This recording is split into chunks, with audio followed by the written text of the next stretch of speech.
Welcome back. In this video, I'm going to show you how to create your dream daily planner from scratch. Whether you're designing the perfect planner just for you, or you want to create something that you can sell on Amazon, your website, or somewhere else, I'm going to show you the complete step-by-step process, as well as the decisions you're going to have to make along the way.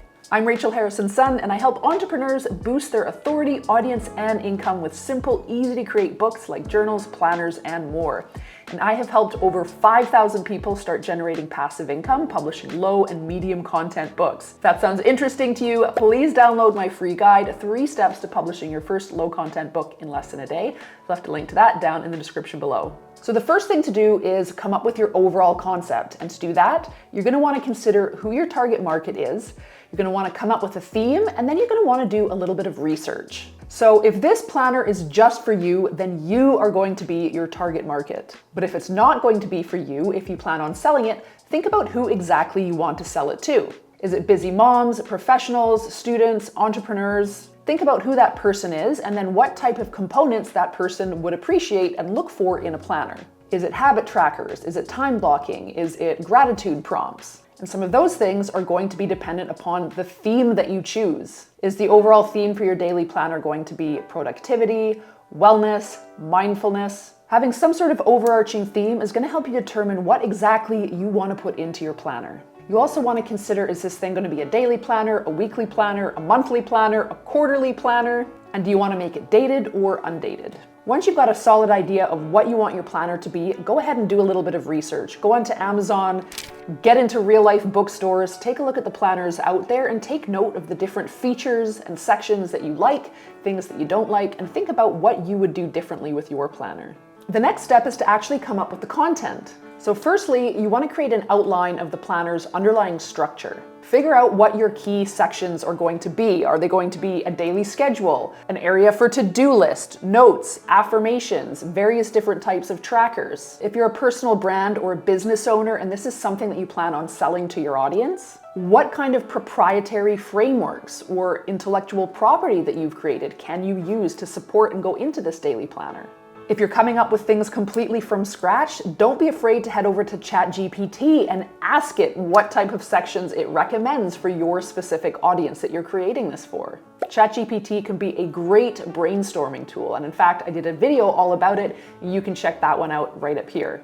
Once you've got the overall structure figured out, think about any additional elements that you might want to include. Maybe you'd like to include a few inspirational quotes sprinkled throughout. Or maybe there's some specific design elements that you'd like to sprinkle in there as well. Once you've got your outline figured out, now it's time to actually create the content.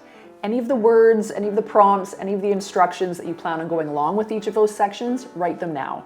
So next, we're moving on to the really fun part, and that is the design stage. Firstly, choose the design tool that you'd like to use. Now, my personal favorite, just because I have a design background, is InDesign. It's what the pros use, it's a very robust program, and it's going to be the most easy and streamlined way to put this thing together. Unfortunately, it's also the most costly, so if you don't want to spend money on Adobe InDesign, and I don't blame you if you don't, the next best thing is Affinity Publisher. I love the Affinity suite. It's got basically everything that the Adobe suite has at a fraction of the price. Adobe is a monthly subscription, Affinity is not. So that is the one I would recommend if you're just starting out and you've never even used InDesign before. I would scratch that and I would go straight for the Affinity suite. So if you're just starting out and you've never even used InDesign before, I wouldn't even recommend going there. I would recommend going straight to Affinity Publisher. Now, if the idea for your planner is much more simple and you don't think you're going to need the robustness of a program like InDesign or Affinity Publisher, you can get away with using something like Canva. Canva's great because it's free to use, it's really easy to use, and there's really not going to be the learning curve that there's going to be when you use a program like InDesign or Affinity Publisher for the first time. Now, if you would like me to create a dedicated video on actually designing this thing, please let me know in the comments. Do you want a tutorial on how to design your planner in Canva, in Affinity Publisher, or in InDesign? Let me know in the comments. Now, when you're designing your layout, keep your target market in mind. Is this person going to want to go for something more clean and minimal? Will the person want to go for something a little bit more whimsical? Choose fonts, colors, design elements based on what your particular target market would want to see in a planner made just for them. And you want to make sure that you're using a consistent color scheme and consistent typography choices throughout your entire piece. Once you've got your design, make sure you review it thoroughly for errors, spelling, grammatical issues, all of that stuff. And if you've got a printer at home, definitely print out at least one test page from each of the sections so that you can physically see how it looks in the printed form. It can be very misleading if you just see something on your computer screen and send that off to the printer without actually seeing it in physical form. So very important to print that at home, or if you don't have a printer at home, go to Staples, but you want to actually see it in printed form before you put it out there. And bonus points for having someone else take a look at it as well. They're going to catch any of the errors that we might have missed. Next up is production, and there are going to be a whole bunch of questions that you are going to want to have answered before you choose your production method, because there are a few different options here for you. There's going to be two main considerations here. One is, do you have a printing budget?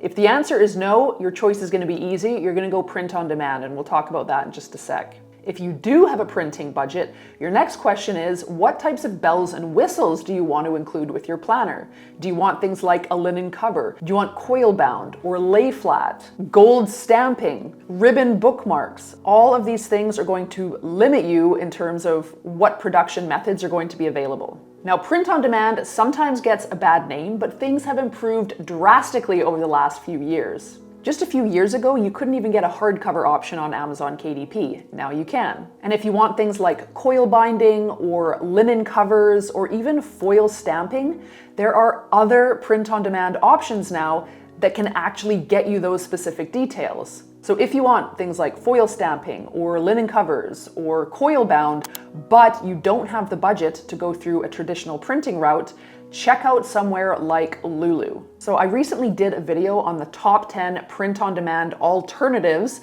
to Amazon KDP. And if you're interested in checking that out to see all of the different printing and binding options that are available on print-on-demand, check out this video right here. Now, the main reason I love print-on-demand so much is that it enables you to avoid all of the upfront costs. You can get an account on KDP or Blurb or Lulu totally for free, so it's not going to cost you anything. And when someone orders a copy of your book, whether that's just you or whether it's someone that you are selling your book to, Amazon or whatever the platform is just going to print off that one copy and they're going to ship it directly to the customer without your involvement. So this really is going to be your best option if you just simply don't have a budget for offset printing.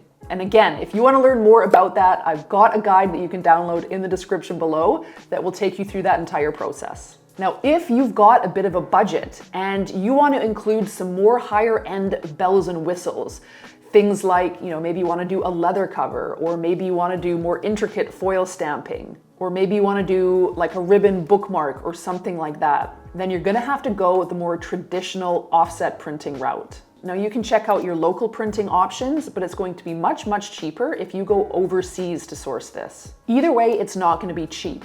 At the very cheapest end, you're looking at least something like $2,500, but think more in the order of like $10,000 or $20,000 or even $30,000 to get that minimum print run. And then of course, when you receive those books, you're going to have to house them somewhere. So make sure you've got a closet or a garage or like a nice empty corner of your living room where you can stack them up, because you're going to need to keep them somewhere. And of course, you're going to have to ship them as well and deal with all of the customer service that comes along with it. Now, if you want a little bit more information all about the bulk printing process, I highly recommend Horatio Printing. She teaches people how to create daily planners from scratch, going that traditional bulk printing route. So go ahead, check that out. I know she's got an entire program teaching people how to do that, and it looks pretty good. So once you've decided if you're going to go print on demand or the traditional route, and you've decided on your paper and your binding options, then it's time to create your print ready files. And all you need to do there is export your files as a print ready PDF. From there, you're just going to send those files off to the printer and you're good to go.